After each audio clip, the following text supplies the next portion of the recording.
எதுக்குடா இந்த மானங்கெட்ட பொழப்பு? நிறுத்து நிறுத்து. இவன் ஏன் இப்படி சொன்னான்னு தெரிஞ்சுக்கிறதுக்கு முன்னாடி வீடியோ பார்க்குற நீங்க ஒரு முக்கியமான விஷயத்தை தெரிஞ்சுக்கணும். ஃபிட்னஸ் இன்ஃப்ளூயன்சர்ஸ்க்கும் ஃபிட்னஸ் கோச்சுக்குமே நிறைய டிஃபரன்ஸ் இருக்கு. இன்ஃப்ளூயன்சர்ஸோட பிரைமரி கோல் என்னன்னு பார்த்தீங்கன்னா, எங்கேஜிங்கான கண்டென்ட் மேக் பண்றது, அந்த கண்டென்ட் மூலியமா ஒரு ஆடியன்ஸ் பேஸை வந்து பில்ட் பண்றது.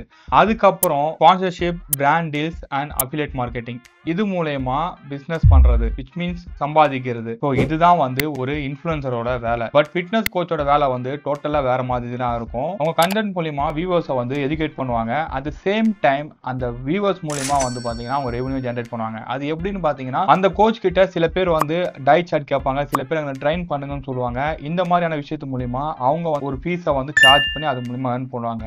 பட் இன்ஃப்ளூயன்சரோட வேற என்னன்னு பாத்தீங்கன்னா, ப்ராடக்ட்டை சேல் பண்றது மட்டும் தான். அது சர்வீஸா அதிகமான இடத்துல இருக்காது. இன்ஃப்ளூயன்சர்ஸோட பர்சனல் எக்ஸ்பீரியன்ஸ் அது மட்டும் இல்லாம ஒரு சில ஏஜென்சி மூலமா கொடுக்குற ஸ்கிரிப்டை அப்படியே கண்டென்ட்டா மேக் பண்ணி போடுவாங்க. அதை தாண்டி வந்து சில பேருக்கு எதனா தெரியுமான்னு கேட்டீங்கன்னா 1% கூட ஃபிட்னஸ் பத்தி தெரியவே தெரியாது. ஜஸ்ட் யாரோ ஒருத்தவங்களை ட்ரெயின் பண்ணிருப்பாங்க, அதுக்கு மூலியமா இவங்களுக்கு வந்து ரிசல்ட்டும் கிடைச்சிருக்கும். அதை வந்து இவங்க மெயின்டைன் பண்ணிருப்பாங்க. பாக்குற நம்மளுக்கு என்ன தெரியும்னா, ஓகே இவங்க இந்த சப்ளிமெண்ட்லாம் சாப்பிடுறாங்க, இவங்க சொன்னா அது நல்லா தான் இருக்கும், இதை நம்ம வாங்கி சாப்பிட்டா நம்மளுக்கும் வந்து அந்த ரிசல்ட் கிடைக்கும் நினைப்பீங்க.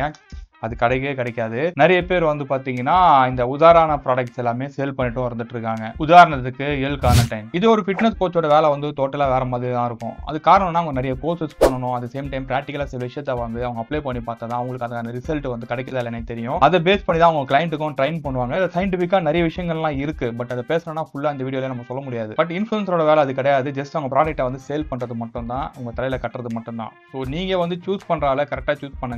ஒருத்தவங்க ஒரு ப்ராடக்ட்டை வந்து ப்ரொமோட் பண்றாங்கன்னா அந்த ப்ராடக்ட்டோட வேல்யூ என்ன, அந்த ப்ராடக்ட் உண்மையிலே சாப்பிட்டா ஒரு ரிசல்ட் கிடைக்குமா, அதை மட்டும் தெரிஞ்சுக்கிட்டு எடுத்துக்கோங்க. ரிசர்ச் பேப்பர் இருக்கு, அவன் சொல்லியிருக்கான் இவன் சொல்லியிருக்கான் என்னென்னவோ கொண்டு வந்து சேர்ப்பாங்க தெரியுங்களா. அதே கார்னிடைனை வந்து எடுக்கக்கூடாதுன்னு நிறைய ரிசர்ச் பேப்பர் இருக்கு. அதை பத்தி யாரும் பேச மாட்டாங்க. இந்த மாதிரி நிறைய ப்ராடக்ட்டும் வந்து மார்க்கெட்ல இருக்குதான் செய்யுது. அதுக்கு தான் நான் கேட்கறேன்.